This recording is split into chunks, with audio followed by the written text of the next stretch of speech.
grinders and grindettes, greetings and salutations. I go by the name of the Black Abstract. Welcome to the Black Abstract Show. I am your humble host, of course, the Black Abstract. Today we're going to be talking about Andrew Schulz. If you don't know, on Kendrick Lamar's new album, GNX, he had a line on this first song on the album called Whacked Out Murals, where he said, "Don't let no white comedian talk about no black woman that's law." A lot of people assumed he was talking about Andrew Schulz. Gary Owen, for some reason, thought he was talking about him.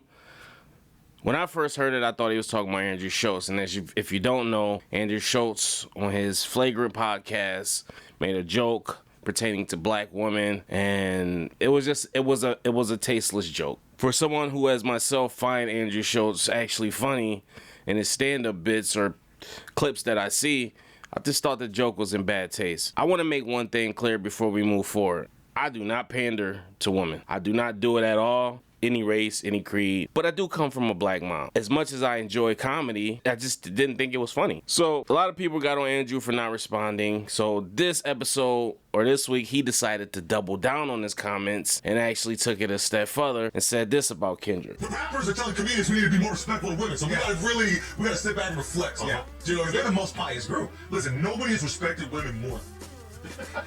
Through art. Yes. Than rappers, okay? Absolutely. So I completely understand how a rapper could look at a comedian telling a joke and be like, "Yo, y'all need to switch that shit up. How dare y'all keep saying your wives are annoying?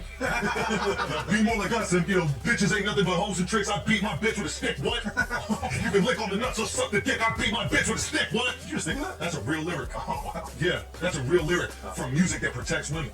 And for decades, protects women. And listen, right now the guy on top, Kung Fu Kenny, he is the guy on top. He is making sure that comedians be putting law in. That was a mouthful. First of all, I want to say, once again, Andrew drops the ball. As much as I find him funny and sometimes, this just wasn't it for me. It just didn't hit. People say, "Oh, he killed Kendrick." No, he didn't. If anything, I think he kind of proved Kendrick's point. And you know the crazy thing about it? When I said earlier he was talking about Andrew Schulz, he was talking about the clip that Andrew Schulz was in. He was talking about the black men that were there that allowed Andrew to say that and not stepping up or saying anything. Because as a black man, you got to tell, everybody got that one friend, that white friend that hang around the black dudes, and just because he hang around them, he tries to test his boundaries and see, and sometimes you got to check him, or you got to be like, "Yo, chill out, like you doing too much now, bro," like, or you got to slam him, choke him, "Yo, chill out, bro, I'll whip your ass," like, chill the fuck out. That's what Andrew needed. That's what he needed in that moment, like, "Yo, chill out, bro," like, or just like, "Yo, go to the next thing," because you know what this is going to do. This is going to cause outrage. Instead of Andrew doubling down on the actual point or lyric that Kendrick said, he starts to move the goalposts. Like any white person does. Any Karen does. Well, your genre talks about and degrades women the most out of anything. Kendrick didn't say anything about degrading black women. He said, "Don't let no white comedian talk about no black woman. That's law." That could be anything. But if that's where we want to go, that's where we want to go there. We're not talking about the genre of rap. Rappers who diss females or talk about certain females or dog them, that's one sector of hip-hop. You got the LL Cool J's of the world. You got the Common Senses, the Lupe Fiascos, the J. Cole's, I can go on and on and on and on and on. Tribe Called Quest. It's a bunch of rappers who have never talked about or dissed or degraded a female, let alone a black female. Even Shireen didn't get dogged by Kendrick Lamar, and she did him dirty. He wanted to, but he still showed her love. So for Andrew Schulz to go and take the whole white Karen approach, move the goalposts, and then start talking about R. Kelly and all these things that just don't matter, instead of focusing on a lyric and what he was saying, you're talking about all these other things. You're pulling straws to try to make a point, and it just fell flat. This is what happens when we let people that are not in our culture get too comfortable in our culture, and now they think they can say anything. Charlemagne the God would have been the perfect person to check him and take this like, "Listen, you out of pocket, bro. You gotta chill out. I understand what you a comedian. Some things is just like, it's not funny." And I'm not saying it's not funny because he's talking about woman. It's just not funny because it's not funny. It doesn't make you laugh. It's just like, oh, that's stupid. Like, come on. I think DV against any woman isn't funny. Like, he could have been talking about a white woman. He could have been talking about a Mexican. It's just not funny at no point. I'm talking about the initial joke Andrew made.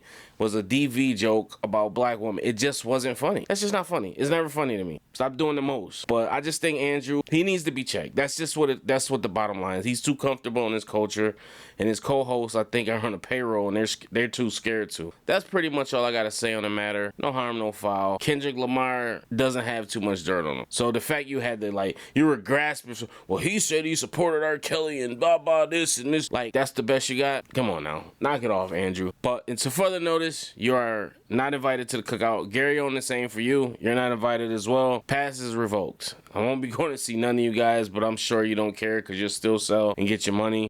But I'm off board. Post your comments below. Let me know what you guys thought about that. Do you think that he took it too far? Or do you think that, hey, maybe Kendrick is being too sensitive and we need to lighten the fuck up? A lot of people say this hypocrisy because what I told you, the whole culture of rap music does not degrade females. We're talking about a particular sector of rappers who do that. But I think the rappers who don't do that outweighs the one that do that. We're in a day and age where a rapper like Kendrick Lamar is the #1 rapper right now, and he doesn't degrade females. That's why he got the Super Bowl over Lil Wayne, because he doesn't degrade females of any race, creed, color. He just raps about what he raps about, his experiences, and it puts him where he needs to be. You know, same could be said for J. Cole. Like, what we talking about here? Like, the best rappers are uplifting females, telling them don't care about your crooked smile, and like, we gotta stop that, man. It shows that's the equivalent of somebody saying, when you call them racist, I'm not racist, I got black friends. See, nigga, you racist. That's if you say that, if that's your default or defense mechanism, you're racist. Post your comments below. Let me know what you guys thought about this. Did you think Andrew was right, wrong, and different? Do you think Kendrick was being sensitive? Whatever you felt, just leave it in the comments. Let's be respectful. Make sure you like, subscribe. Shout out to all my new subscribers. Peace.